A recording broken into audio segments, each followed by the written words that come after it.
This is Floss Weekly, episode 786, recorded Wednesday, June 5th. What easy install script?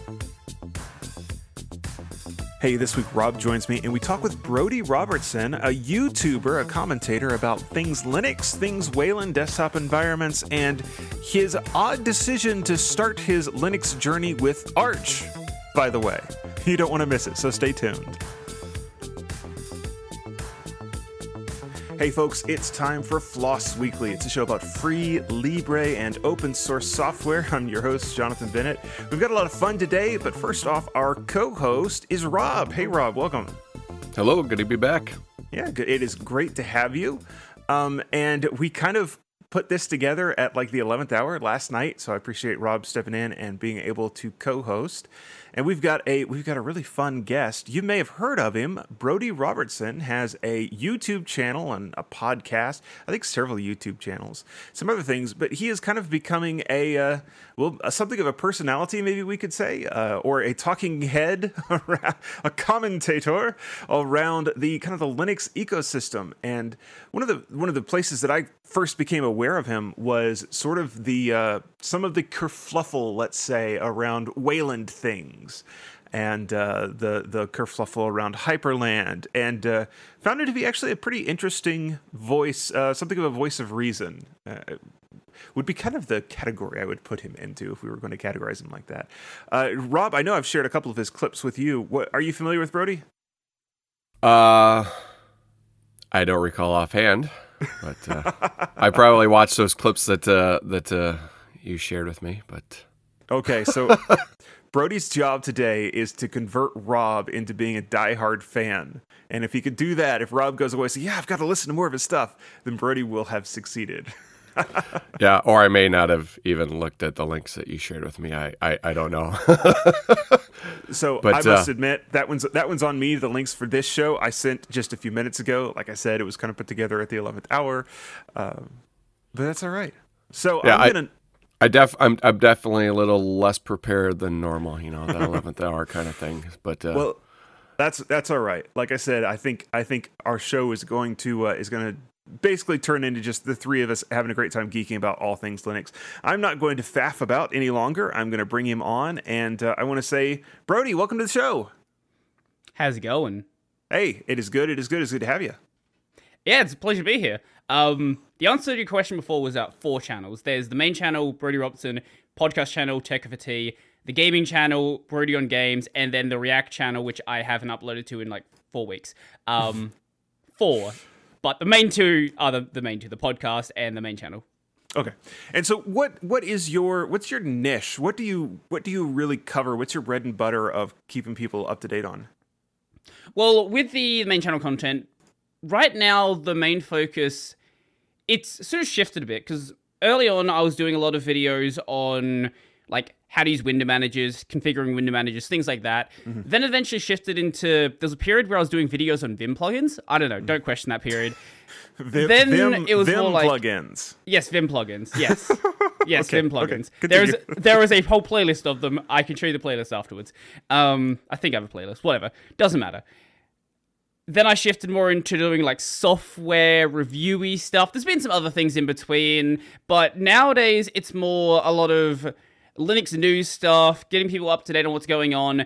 One thing I do quite often, which I don't know why people watch, is I'll go through like issue trackers, like GitHub things, GitHub, GitLab, things like that, mailing lists, and sort of, I guess, condense the information there down into a more consumable form, because you'll see these discussions going on, like, I don't know, any sort of Wayland protocol discussion, it's 3,000 comments long, and there's no easy way to get into that in a consumable way. And you'll see articles from certain outlets, and they'll take like one quote from the entire thread. But I want to make the, I guess the full context there a bit easy to understand, to really know what's going on behind the scenes in these projects. Yeah, so your more recent stuff, is it fair to say that you're trying to help people see what it looks like when the sausage of the open source sausage, as it were, gets made? Yeah, I guess that's a good way to put it. Yeah. I feel like I do an okay-ish job. I don't get why people watch it. But for some reason they do. Maybe it's something to do with the Australian accent and I sound different from the rest of the Linux YouTubers out there. It's just like ooh, look at this funny Australian man. Let's listen to him. I think part of it has to be sort of the you're taking the all of the issues that are out there, and you're kind of shining some light on it and saying, hey, this is the really interesting one, this is the really juicy one. And so I kind of suspect, at least and I would say in my case this is true why I like to tune in, it saves me time of having to go and read through the entire Wayland or what have you tracker, and somebody else has done some of the work, and you're finding the ones that are interesting, the ones that I should know about. I think that's a service. Yeah, no, I think that's a good way to put it. I do.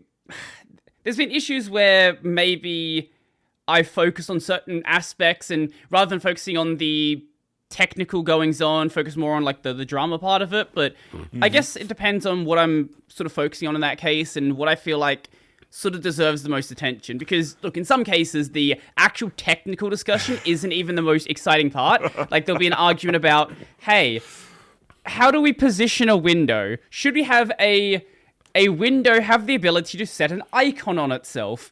And you're like, I don't know why they're arguing about this. And the argument part of it, I think, especially in cases like Wayland, because I describe Wayland as a meta project. It's a project where you have all of these different desktops coming together that all have to work on this one solution, but a lot of them can't agree what color the sky is. So it becomes kind of a mess. Yes. Yeah, Go ahead. I was just gonna say you're already drawing my interest in your channel and information. I'm kind of I'm the guy in the group who likes to bring the drama as much as possible. So if I can find some more drama to absorb out there.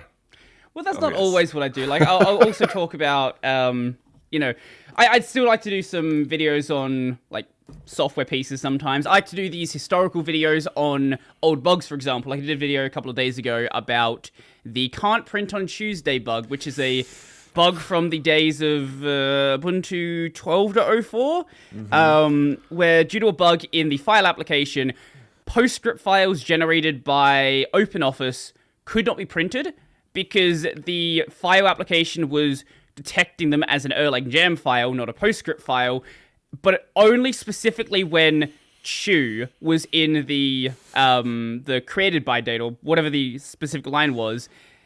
So it was this weird bug where it was completely unnoticeable unless you used OpenOffice because the tag was optional and only happened on this one day. But no sane person is going to think, wow, my printer is broken because it's Tuesday. Eventually they worked it out though, and that's I think things like that it's always cool to go back and look at how someone actually came to that conclusion and sort of break down that story. Yeah, that one in particular, I watched that one too, sort of in prep for the show. I found it really fascinating because it was one of the people that was working on it. It was like his wife. It was like, oh yeah, it's the printer bug. It never works on Tuesdays. And he goes, wait a second. Tuesday. It never works on Tuesdays. And they ended up finding out that it was like, the file itself, when it was set to Tuesday, it just lined up that it matched the magic bytes for another file format. Yeah, it was great. It was a great story. I enjoyed those too. When I listened to that, I was trying to think through some of the weird bugs that I've seen and maybe fix. It's like I know some of them were really weird, but I can't bring to mind any of the really good ones. One of the fun ones was way back in the day with the OpenWRT project. You couldn't do your first compile of it could not be multi-threaded. You had to do a single-threaded compile, and then after that, you could do multi-threaded compiles, and they would work. And so I sat down with that to try to figure out why that was. And with that one, it comes to find out that they end up building GCC multiple times, which is typical for cross-compiling. That's a thing that you have to do. Well, when they went to download GCC, they were overwriting. So they would download, start compile, and then they would download a second time and overwrite that first compile in the midst of compiling it. And once I discovered that, it's like, oh, well, that's why it's broken. Of course, I enjoy bugs like that. They're obscure and weird and have way different kind kind of root causes than what you would think they would have. That's fun. So I want to ask you about Wayland and X11. I'm just kind of curious. How do you think we're doing? So listening to some of your videos about it, one could come to the conclusion of, oh my goodness, it's terrible. The whole process is broken, and maybe we should just stick with X. And I sort of suspected that's not actually where you would come down on it. But I want to get your thoughts. So there's a couple of pieces of the equation here. If we are talking about you are a developer, you don't know what a video game is, you don't know what fun is, your entire life exists around a code editor and a web browser. Fedora swapped default to Wayland back in 2016. Yes, 2016. Back then you couldn't screen capture. Basic things didn't work back then. But for a developer, it was enough to dog food. Come 2020, 2021-ish, like during like COVID era, a lot of things started getting addressed. One of the things being screen capture, and a lot of people suddenly became able to actually use it. There's still applications that don't implement the solutions because Discord and whatever. There's also solutions in place like global hotkeys, which is a big part of obviously Discord having push to talk, OBS having the ability to use like your hotkeys when you're not focused on the window, but also it's a big accessibility thing. I think accessibility is the area where everyone is aware that this is a big deal, and everybody is aware it is broken, but even though it's so important, it's such like a small amount of users who need it, it just doesn't get the love and attention it needs. But that's an area where I think we are really lagging behind. When it comes to the day-to-day users, though, I think, especially now with the recent NVIDIA explicit sync drivers and the explicit sync patches in the compositors, which has fixed a really bad flicker issue, where for some people it was literally unusable. Like they could not look at their screen if NVIDIA was running under Wayland. For those people, it's pretty much good now on those drivers, but you got to wait for the drivers to become available outside of beta and all that sort of stuff. Yep. As for other things, like a lot of the issues we have now, I would say for the most part are more like these weird rough edges, right? Like there's a lot of solutions are in place, but then there's issues like the whole not being able to do multi-window applications. There's issues like not being able to set an icon for a window. You have, actually, well, this is a pretty big one that I've talked plenty about, is the fact that VR headsets don't work under GNOME because they still don't have DRM leasing implemented.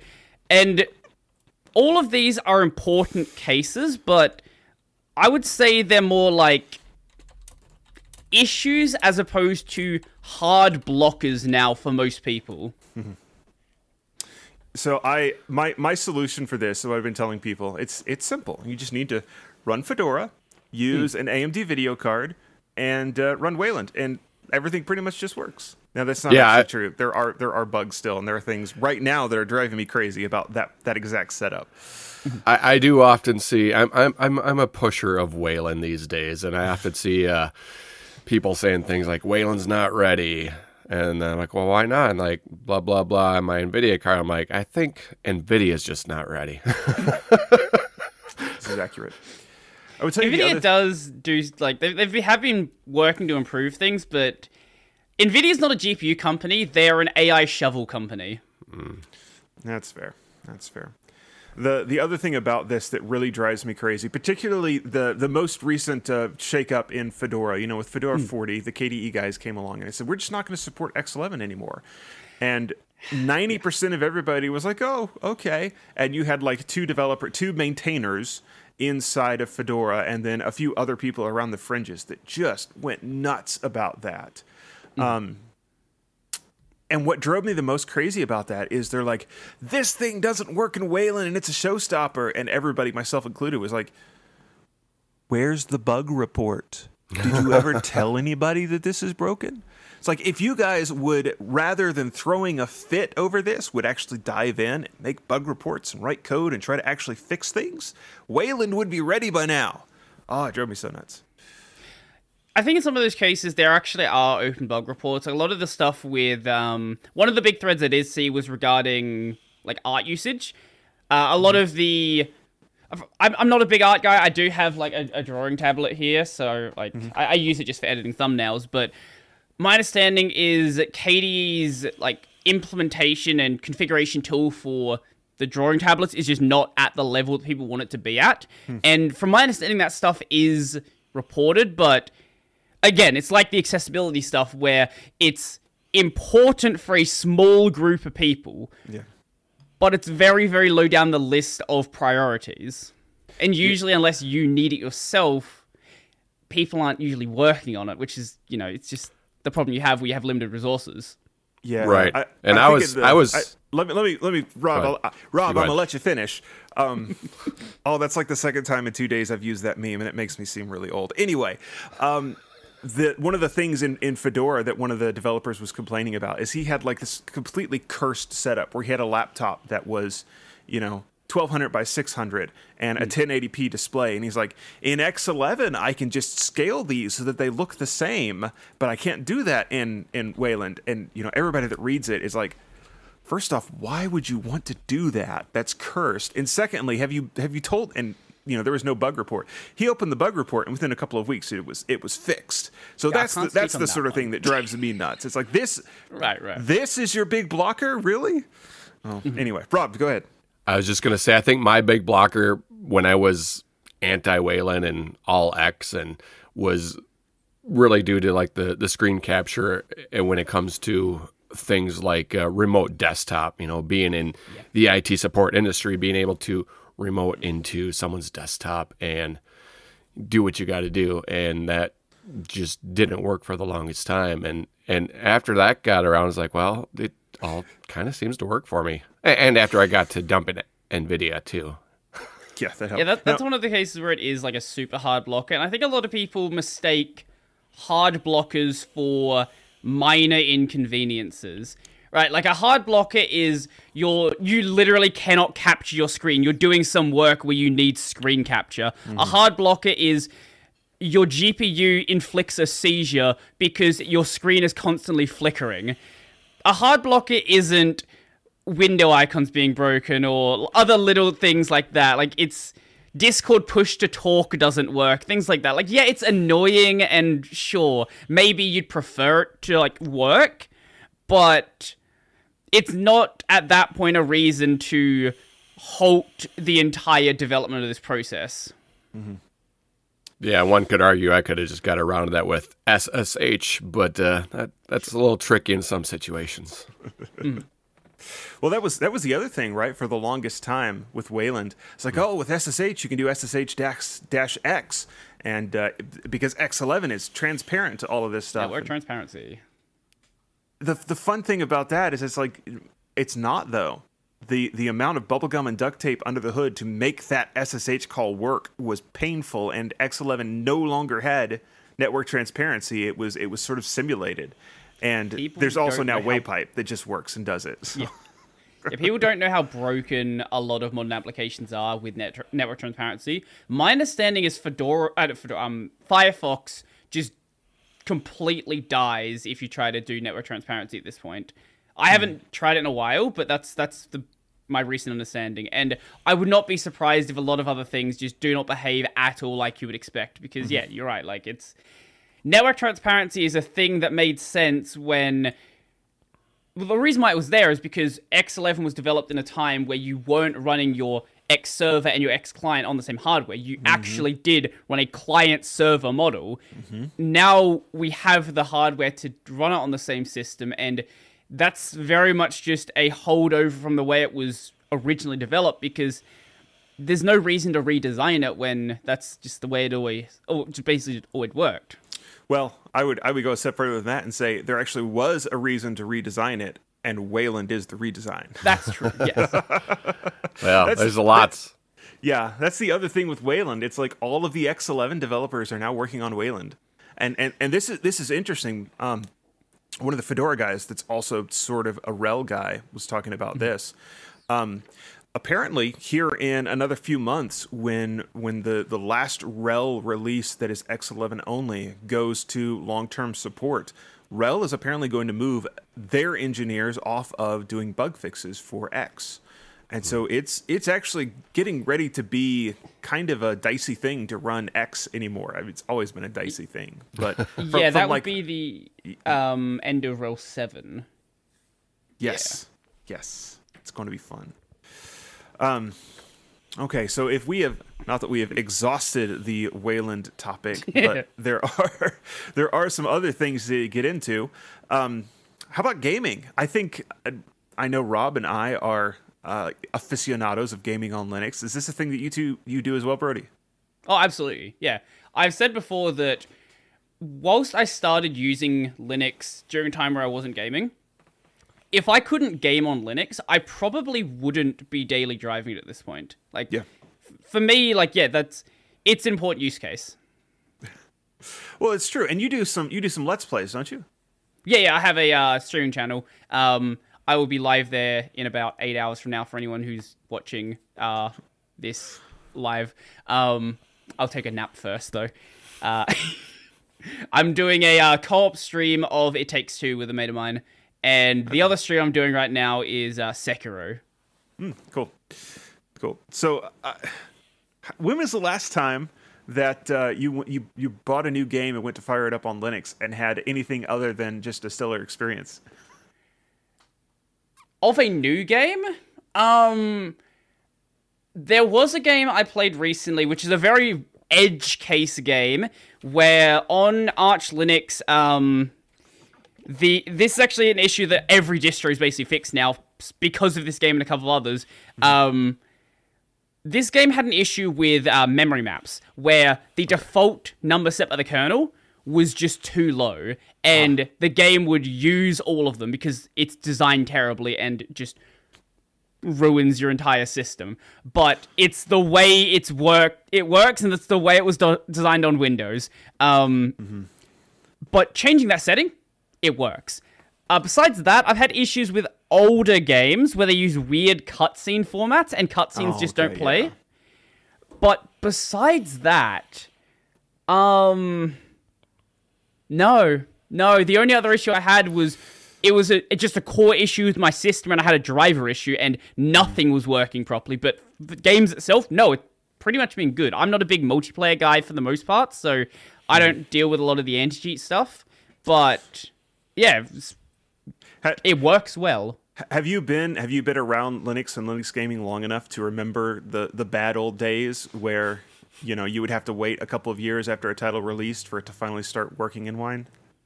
I started using Linux daily in 2019, which is a year after Proton. And as I said, I wasn't gaming at the time anyway. So by the time I started gaming again, it was probably like 2020, 2021. So things were a lot smoother by then. Yeah, the good old days there. Yeah, you missed out on all of that fun. So for example, I used to play Lord of the Rings Online, Lotro, and the hoops we would have to... Somebody built a launcher in Python just to be able to run Lotro on Wine on Linux. And, every time they would update, you would have to wait for the guy that wrote the script to update his script to make things work again. And that was just normal. And those of us that were real hardcore Linux fans, we just, this is just the way the world is. And then Steam came along with Proton and especially getting ready for the Steam Deck, really started putting some effort into it. And it's just, it's amazing. It's such a different experience now than it used to be. Yeah, unfortunately, I go back to the times where it just wasn't really a thing with most games. Yep. But yeah, so whenever I do hear people complaining these days about, well, you can't game on Linux, it's like, well, I think you're a little outdated with your information. Or sometimes they just don't know. You go in and you tick that box, run with Proton. It's like, oh, well, that's all I had to do. Yeah. Yeah, I was watching a lot from the outside back during like the Steam Machine era, for example. But yeah, I know that things definitely have gotten. I was like aware of Wine because Wine's also a thing over on the macOS side, and during that period, I was a macOS user. But as for like doing the whole gaming back then, yeah, no, I was during high school, like console and a bit of Windows. That's for the most part. So you are a Mac OS user, so you know all about games not working well on your system. Well, look. Here's the thing, right? Games work well when the only thing you play is Halo 1 and some old Unreal Tournament. It's fair. Yeah, I happen to have a Mac too, and I just recall running into spots where this just doesn't even support it on here. And Yeah. I suppose I could. Especially now between architecture changes and massive OS rewrites. I imagine all that stuff's completely busted anyway. I haven't even tried that. But not to mention the fact that Mac is basically dropping support for OpenGL. I still don't understand that. They've been doing that for a long time, though. Yes. Oh, it's hilarious. You know, you have better OpenGL support on Asahi now than you do on Mac OS. Mac OS, the Mac's like, no, we just on our chip we can't support the new OpenGL stuff, and the Asahi guys come along and we made it work. It's crazy. They just want to push people over to Metal and all that sort of fancy stuff. Oh yeah. No, that's exactly what it is. It's working great. Yeah. So, you said something about Arch, and I'm wondering if that was your "I run Arch, by the way" moment. Is that your distro of choice? Yes. I've been daily driving Arch since the day I swapped to Linux. It's not a good choice to do that. I've got a video coming out soon about like my origin story, we'll say. I've talked about it in the past before, but it was like back when my channel was way smaller. Yeah. Literally the day I swapped, Arch Linux. Now, when I swapped was a bad idea because I was in the middle of classes. I did it in the third week of the semester. Well, did you at least use the easy install script, or were you just all manual, do it What from easy scratch? install script? There was no easy install script back then. I could have installed Endeavor, but no. I never planned to be daily driving Linux. This is the problem. So I had a laptop. It's somewhere. I don't want to grab it. I had this laptop. It has 2 drive slots. I had a Windows install, and I put a second drive in and was going to install Arch on that. Now, I must have made a mistake with fdisk or something, and I accidentally deleted the Windows disk.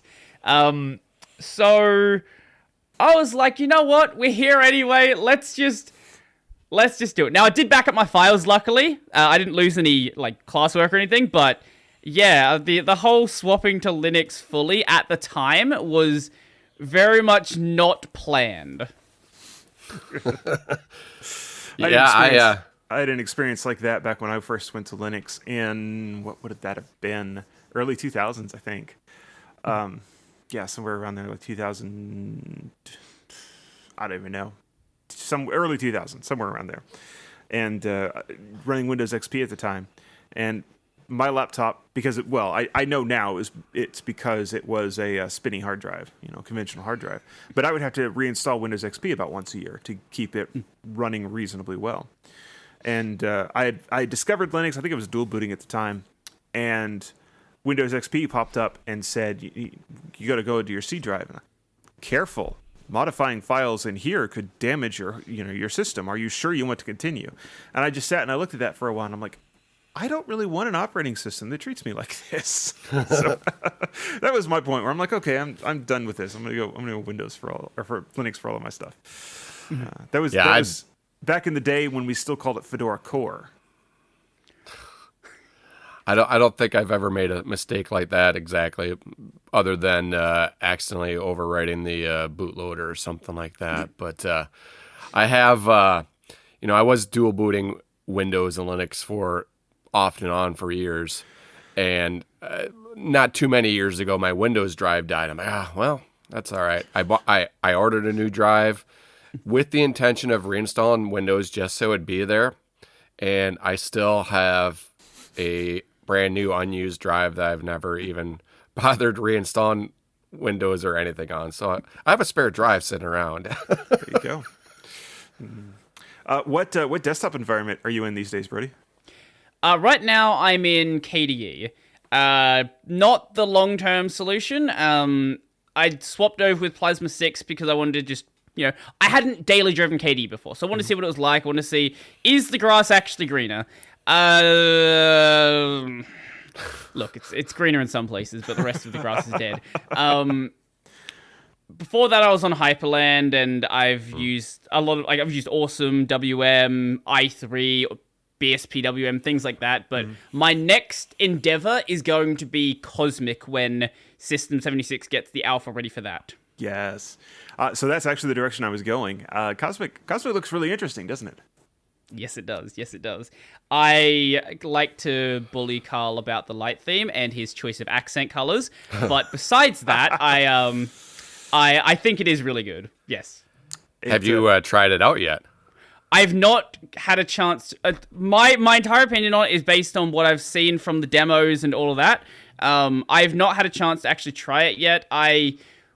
What I should do is just chuck. I know there's like a couple of Fedora-based distros that ship Cosmic. Like there's like a couple of third-party things. I'll probably chuck them in a virtual machine, give it a proper shot. But I was kind of waiting for the alpha to be ready because I know a lot of just basic things. It's pre-alpha. A lot of basic things are just going to be broken. So I'm not going to run it on my system until at least the alpha, at least until they feel like it's ready to be shipping to the Pop! OS users. Mm-hmm. Yeah, it was probably February or March. I did try it out and demoed it. It's pretty easy if you install Pop! OS and then install it on there. It's pretty simple, but it definitely wasn't ready. I could have gotten by. I mean, if I absolutely had to, that was just what I had.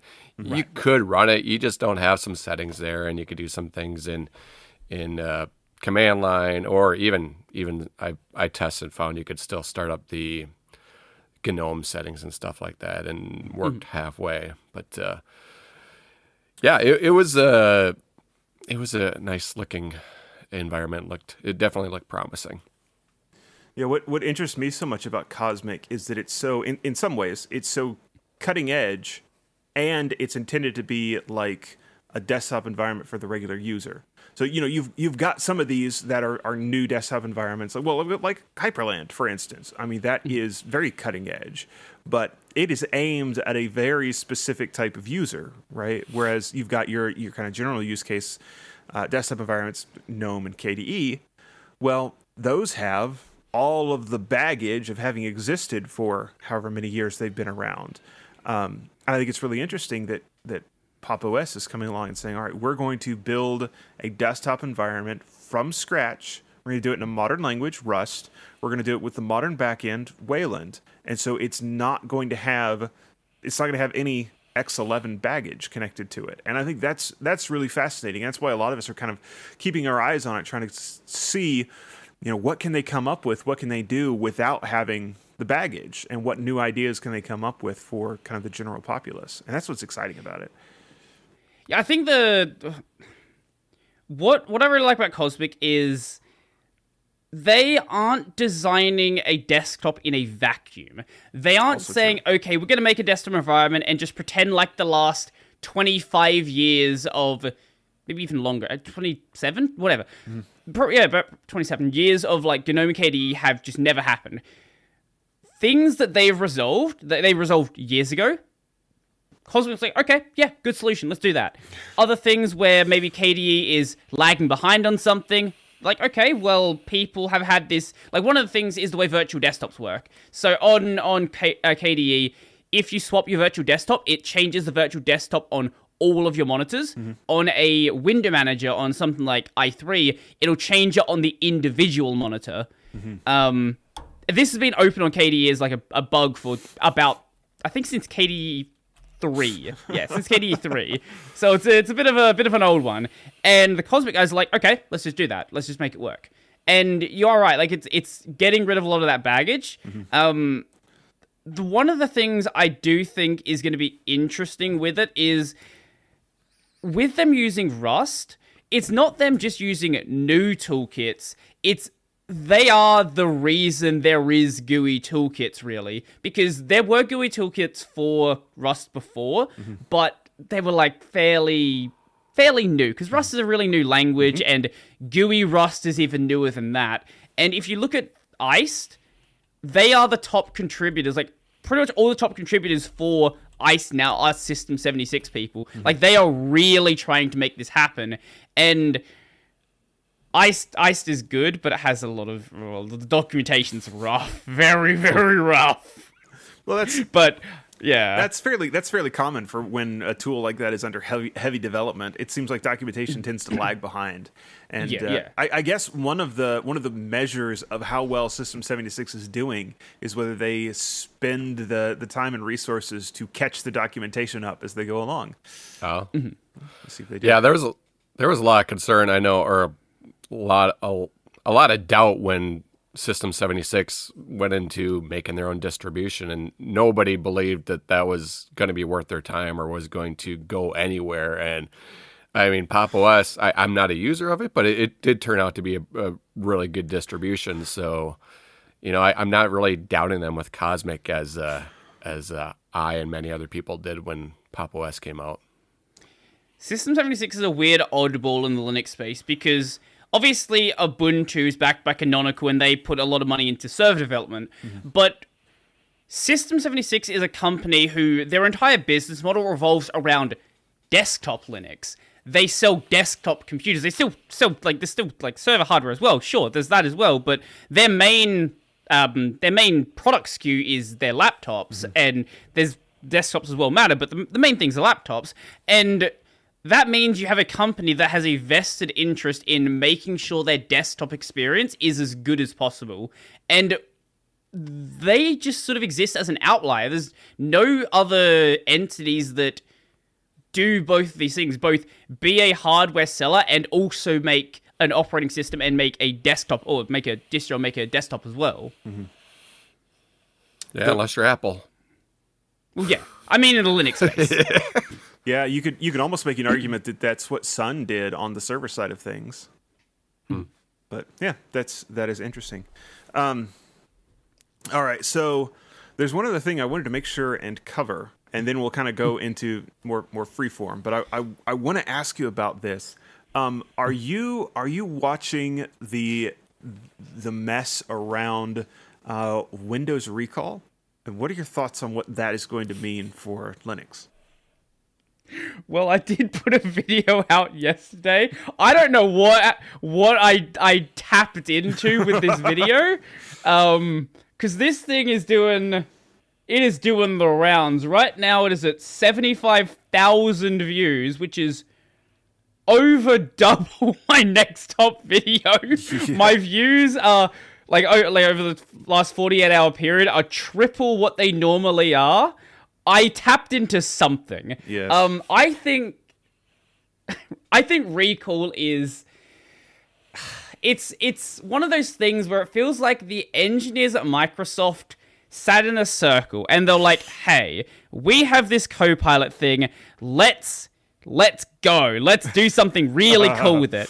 But they never spoke to anyone outside of the circle. They didn't ask they didn't do any testing with regular people. They didn't bring anyone in and be like, "Hey, is this a good idea?" They didn't speak to any of their networking guys, their security guys. It just seems like they wanted to do something really cool, and then it turns out there's a lot of really, really bad decisions made with it. Like the whole, it's a SQLite database and it's encrypted when you're not logged in, which is not a problem. We don't care about that. The problem is the fact that you can just exfiltrate the entire SQLite database with basically no issues. I saw a story Ars Technica did that apparently you can log in as another user and get into the database too. So the whole thing is on it.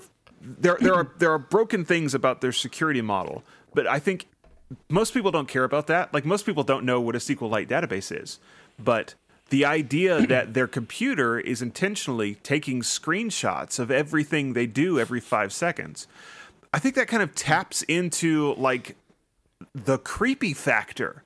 It's a creepypasta that your computer is watching you. And I've seen people that are not Linux users that are just creeped out by that. And a lot of them are starting to look at Linux as an alternative, which I think is really interesting. I don't know how much traction that's going to get, because it's easy to say, oh, I'm not going to run Windows anymore, and then you try to install Linux, and for some people you hit the learning curve wall, and not everybody is willing to spend the time to get over that, or some people just have weird bugs that they hit. So let me ask you this: do you think Linux is ready for an influx of people coming from Windows? It's funny you say Linux influx of people. So I know someone who is involved in like device sales and device integration. They had a company just cancel a big order of Windows devices, and they're now swapping all over to Apple. So it's not going to be entirely swapping to Linux. There's going to be there's a lot of cases where people are like, hey, let's try out this whole Apple thing, assuming they have enough money or want to take out a loan. But for the regular people, it's weird, right? Because if you are seeing people discuss something online, those are already the 1% technical people. Even if they're in like fairly non-technical spaces, if you are discussing something on Reddit, you are already like a very small group of people that even know what an operating system is in the first place and know that you can change it. Because most people, they don't change operating systems, they change computers. If you know someone who has a 10-year-old computer, they're likely still running whatever operating system that device shipped with, because that's just how it goes. Yes. I think this is a really tough one, right? Because yes. If you're a technical person, you can absolutely do it. Like, we've all done this. And if you're swapping to something like Pop! OS, Ubuntu, Fedora, you can do it. But even then, I'm still seeing people saying, like, I installed Mint and I everything broke. And they just don't know why, because the whole idea of troubleshooting isn't really a necessary skill for using a computer at this point. Everything's been so streamlined that you can kind of just, like, go your way through everything and without any sort of issues along the way. And then when something does pop up, like trying to use Linux, you just don't have that skill set or that knowledge base to know how to even go about trying to resolve the issue. I think a lot of people are going to try it, at least those, especially in the gaming space, because a lot of people in the gaming space have some knowledge of, like, a lot of people have built computers, right? They've probably installed Windows once or twice before. I think they might try it. Whether people will stick around is another question. And I guess keep an eye on the Steam hardware surveys, because that's the only numbers we have on Linux users, apparently. Yeah. Well, it's increasing. Let's see. What did the latest Phoronix article say about that? We blew past the 2 or 3% mark, something like that. 2. I think we're like at 2.3, I think, or something. Yeah, but it's more than Mac has, right? Yes. Is it? Yeah, it's been above Mac on the Steam survey since last summer. It's sad that it took that long, though. Yes.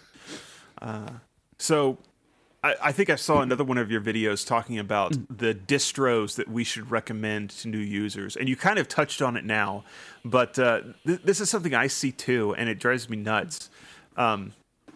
These niche distros, which I don't have a problem with somebody doing a niche distro. Like, if there's an idea that they just want to go in for and, repackage Ubuntu using this weird desktop environment that's nobody's heard of. It's like, that's fine. If that's your toy project and you want to work on that, that's fine. Everyone should not be running your distro. In fact, there needs to be a very small number of people running your distro, because there are going to be problems with one person packaging all that stuff. There's just going to be problems with it. And you particularly should not be telling new users to run this niche distro. So to turn this into a question, what do you think would be the best distro for a new Linux user to try? That's tough, because I think Fedora, I think we have to take off the table, just because Fedora has such a focus on free software. And that's good for the people that know about it, but having to add this additional repo in just to be able to access, proprietary things you want to access. It's just this weird extra hurdle. Honestly, like, the tried and true answer is just Ubuntu. Like, I know a lot of people say all things about Ubuntu, but realistically, it's fine. Yeah, I know snaps, whatever, but for someone who's new, Ubuntu is perfectly reasonable. There are issues when it comes to Ubuntu having slightly older software, especially slightly older drivers, and if you're on the newest of newest GPUs, for example, that can be an issue for sure. But it's probably the best option. Pop! OS, it's also a good option if you are more in that gaming sort of focus. I think both of those are pretty reasonable choices. If you're going outside of that, like, Debian's Debian, especially, if you're anywhere near the end of a Debian cycle, things are getting really, really out of date, and it's become a problem. Anything Arch-based is just... I think the only time something Arch-based makes sense is when Valve has specifically, they've made a thing. It's not really Arch. The Steam Deck's operating system is not Arch. It's a specific image based on a specific set of packages. Treat it more like its own separate thing. And I don't think there's really any Arch-based distro that you can recommend, because Arch just has its rolling release no matter what you try to do besides doing that. And it's just... that comes with too many issues. I just don't think it's worth trying to put someone on it. I think just go with a tried and true answer. Go with Ubuntu. Go with Pop! OS. Look, go with Mint. It's fine. Like, look, Mint is a classic answer, but there's a reason it's a classic answer. It's a good answer. Yeah. I hear so many people recommend Mint all the time, and it's not me, but I mean... a lot of people also say Zorin. I think the issue with going with something with like Zorin or like Mint is it's too like Windows, and that might trick people into treating it like Windows and then getting confused when things are not in the place where they expect it to be in. Half the time my answer is, if you're leaving Windows, don't you want something different? It's just so much like Windows. And then they're always like, well, you can configure it any way you want. I'm like, well, why not go to a good starting point? But there's nothing wrong with Mint. I argue against it all the time because that's just the kind of person I am. But in all honesty, I think Mint and Zorin are mostly fine distributions. I put somebody on Mint for their first Linux computer back a few years ago, and then I came along a couple years afterwards, and it's like, okay, so let's update this. How do I update this thing? And of course, it had gotten way out of date, and I'm not a Mint user, and so I had to sit there on their machine for quite a while to try to figure out, like, how do I get them to the next release of Mint? I don't think I ever managed to do it. I think I reinstalled it instead. And come to find out, I don't think Mint has an upgrade path to go from one to the other. So that kind of burned me out on putting new people on Mint, because you kind of want them to be able to upgrade.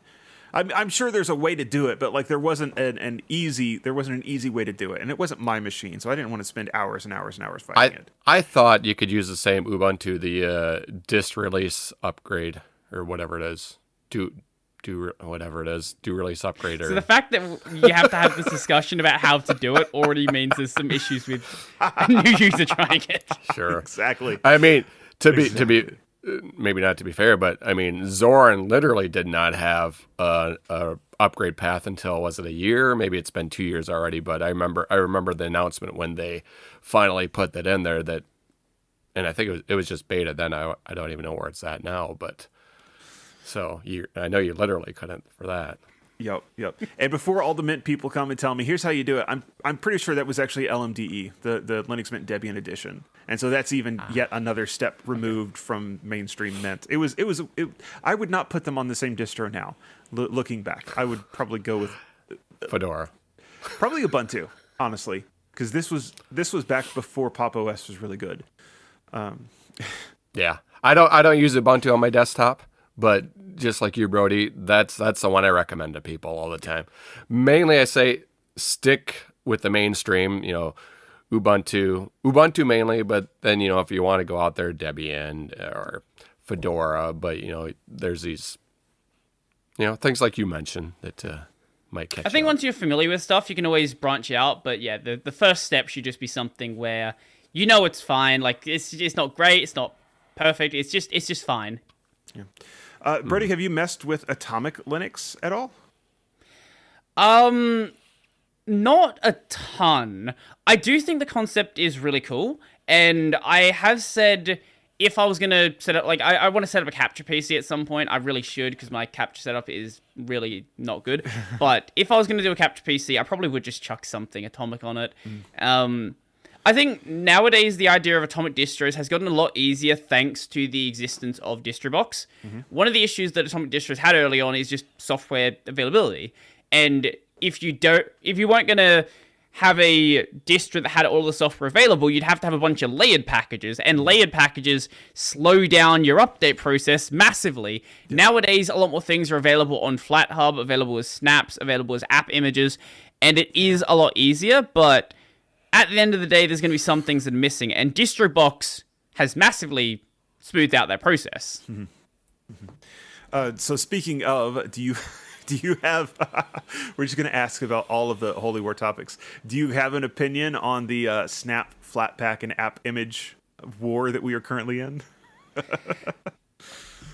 I refuse to run snaps on my system. I do not want them anywhere near my device. Okay. Honestly, the main reason, it's people might argue it's a dumb reason. It's Snap just constantly spamming your device, your drive with loopback devices. I don't know why that's the solution they've gone with. If I run LSBLK, I want to see my drives and my partitions. I don't want to see all of this other nonsense. App images are a weird one because they're very much up to the developer. They had an issue a while back where they basically got deprecated on like major distros because they were relying on an old version of the user space file system thing that I'm forgetting the name of. Like SquashFS or Fuse or... Fuse, yes. They're relying on Fuse 2, Ubuntu dropped that and moved up to Fuse 3, so it broke a bunch of app images. But as a bit of technology, I think app images are fine. I think the issue with app images is the fact that they are treated as standalone binaries, so unless it has an update process built in, there's no way to update it without just going and re-downloading it. There is a application I do have that does have a built-in updater. It just... what it does is just it downloads a new version and then just deletes itself. And it's like, oh, here you go, here's the new version. I mean, but most things don't do that. Most, it's just you have to go and manually update it. Flatpaks, I think, have... I like Flatpaks. I do. I think they have issues, especially when it comes to launch times. I've noticed a lot of applications take a bit of time to deal with stuff. And when we're dealing with both Flatpaks and snaps, there's obviously going to be issues with sandboxing, and yeah, that's especially if they're third-party solutions and the developers haven't properly addressed those. Yeah, so yep, that's fair. It can be very hit and miss. I must admit, I've not played with snaps at all yet. Not on one of those desktops. You got Pop. Well, yeah, so, okay, that's true. I have Pop. I'm probably running a snap somewhere in here and don't even realize it. The thing that fascinates me about snaps, though, is that they can run server-side processes, whereas with Flatpaks, that's all GUI stuff. And Ubuntu claims it with snaps. Well, no, you can run your daemons as snaps too. And it's like, oh, that's a fascinating idea. I could see something coming of that. I could see that eventually being a killer feature for snaps. Printing. That's the cups is a snap, or it's going to be a snap. That's interesting. That might work out really well for them. And Pop OS doesn't have snaps by default, but you can run snaps anywhere. You could run it on your Fedora or anything. You could. So that's the thing about snaps, and Rob, you know this. We've talked about this. There's actually a kernel patch to make snaps work right. So to have the sandboxing that snaps are supposed to have, there's a kernel patch that you need. Well, you get it automatically in Ubuntu. But if you run another distro, you do not have that kernel patch. And so you can run snaps there, but they are running in a sort of crippled way where they can get to your system in ways that they're not supposed to be able to. And the thing about this that drives me nuts is apparently Ubuntu is no longer working on upstreaming that kernel patch. It's like, Why? Do you want this thing to work everywhere or not? All right, Brody, ARM. I'm curious. Have you played around with ARM and RISC and all of those alternative architectures, MIPS even? I have a phone. Running Linux on ARM. There you no, go. I'm pretty. I'm pretty much just x86 on everything I do. I really would like to go and mess around with some other stuff, and there's so many things I would like to do, right? It's just a matter of sitting down, having time to do things, but then I'm like, hey, I've got these other things I want to focus on, and, you know, every project is just a matter of time, right? Yeah. And there's only so much time in the day. Raspberry Pi? You know, for some of us, that's a big part of the Linux ecosystem now. Is that a thing that you've messed with yet? Do you have a Raspberry Pi? Again, that's another thing. Like I really wanted to get into like doing basics, like electronic programming stuff, and just it's one of these things where I would love to sit down and do it. It's just time. Yep. No, I'm interested to see how the Snapdragon X Elite performs and getting Linux on that. Yeah, I'm curious to see what people end up doing with those devices, how it's going to really fit in there, what sort of use cases people are going to have, or if it's just going to be like, hey, now you just have like dedicated ARM chip on this device, and I don't know, run Android with it or something. I don't know, come up with a solution. Yeah, well, so that's the interesting thing. You look at the new Mac laptops, the M1s, the M2s.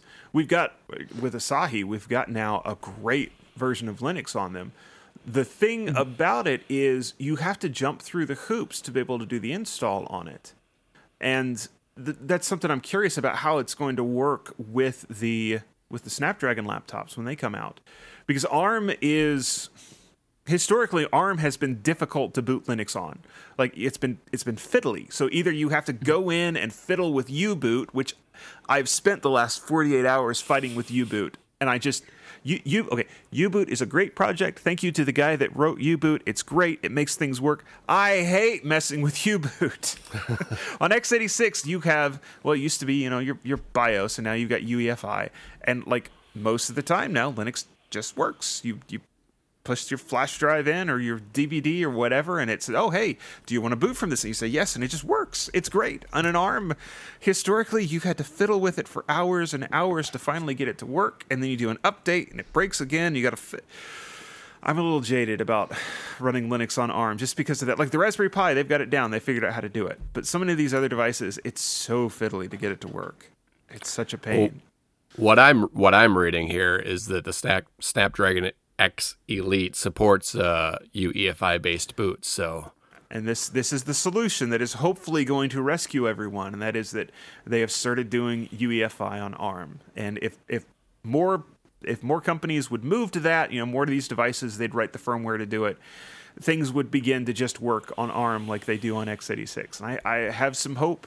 But on the other hand, companies are very slow to upstream their bits into the kernel. And so, you know, you'll have something based on a Rockchip device or a Snapdragon device. It's like, well, yeah, there's patches out there to make it work with the kernel. You can either use the experimental patches that aren't good enough to be upstreamed yet, or you can use this 5-year-old vendor kernel that has all of their patches on top of it. It's like, neither of these are good answers. Neither of these is the way to go.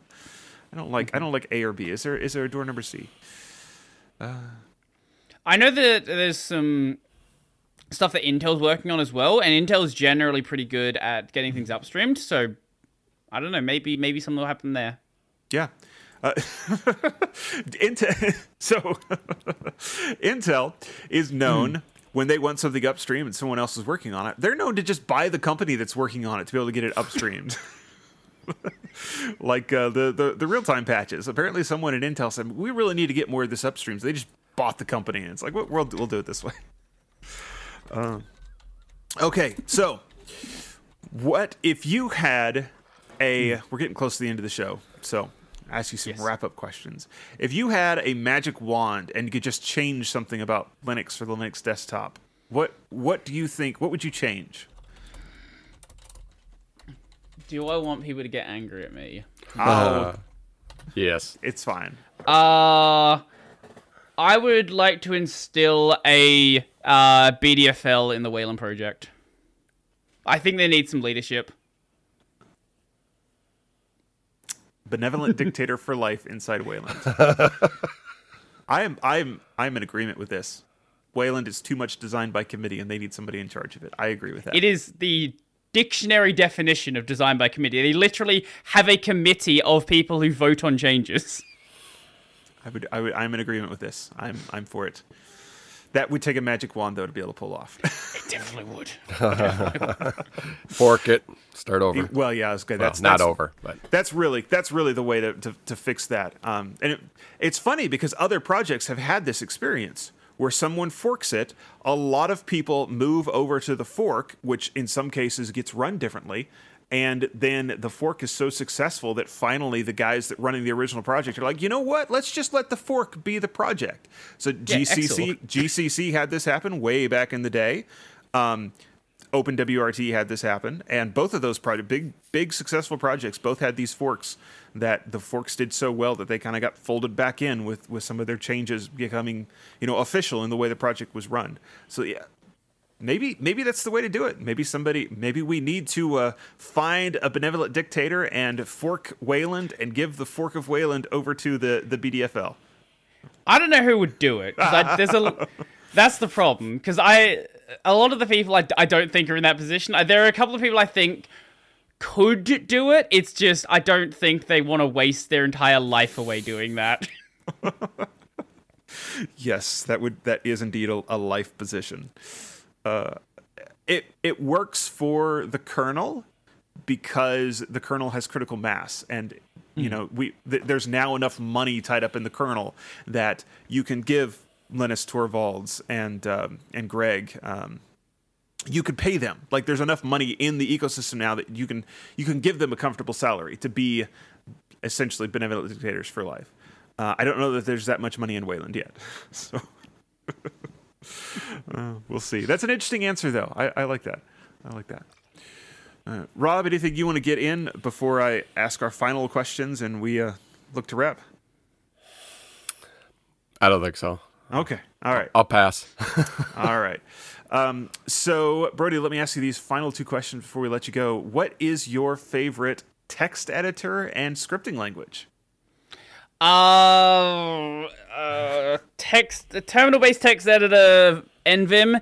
But when I'm doing a lot of programming stuff recently, I've been using VS Codium. As for scripting language, I am Python. Okay. Yeah. All right. Is there anything that we didn't cover, we didn't ask you about that you want to let folks know? Anything you want to plug? Anything I want to plug? Yeah, go check out at least you got another point where I can say my links. Is this where I'm going to say where people can find me? Yeah. Okay. We're going to be the main channel is Brody Robertson. The podcast channel, I upload there once a week with the actual episode, and the rest of the days are clips. That is Tech Over Tea. The gaming channel is Brody on Games. I stream there twice a week, both on YouTube and Twitch. And I guess there is the React channel. I don't even remember what it's called. Brody Robertson Reacts, I think, where I don't upload stuff, so whatever. But you guys have links, so whatever needs to be done with those. Yes, we will make sure and get the links in the show notes. All right, it has been fun, man. I appreciate you coming. We'll have you back when something really interesting happens in Wayland. We'll have you back and talk about it. Absolute pleasure to do this. Awesome. Thanks so much. All right, Rob, have we turned you into a fan? His opinions definitely seem to align with about everything I say and think, so I'm definitely got to check out his content. So here, when you get into one of your famous discussion debates on some weird Facebook group, you have a YouTuber. Like, look, I'm obviously right because Brody agrees with me. Here's the link to his video saying the same thing. I mean, it's just great. It's a tool. Right. And I don't really watch games on YouTube, but I'll have to check out if any of my kids are familiar with them at all. Yeah. As they watch a lot.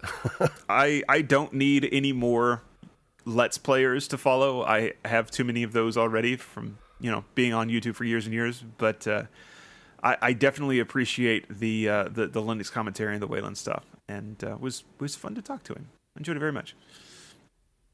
All right. Rob, is there anything you want to plug before we let everybody go?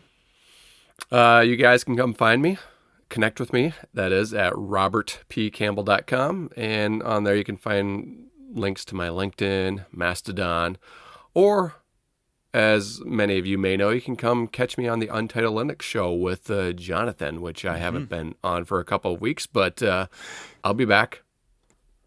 Yeah, you need to be back. Goodness, we've had to do it with 3 people instead of 4 because you've been out and David's been out. Yep. Okay, cool. And that is, of course, on the Twit network. You can find us over there at twit.tv. Things I want to plug, of course, we've got Hackaday, my work there. So we've got the security column goes live every Friday morning. And, of course, Floss Weekly is now part of Hackaday. Records every Wednesday. Contemplating moving to Tuesdays. We'll see if anything actually happens with that. But boy, that would free my schedule up a lot to not be working 24 hours a day almost on Wednesdays and Thursdays. So we will see if that happens. You can find my stuff. I do have a YouTube channel where I occasionally upload things, usually around either how to fix stuff on Linux or around the Meshtastic project. But yeah, find our stuff there, follow us, and we will see you next week on Floss Weekly.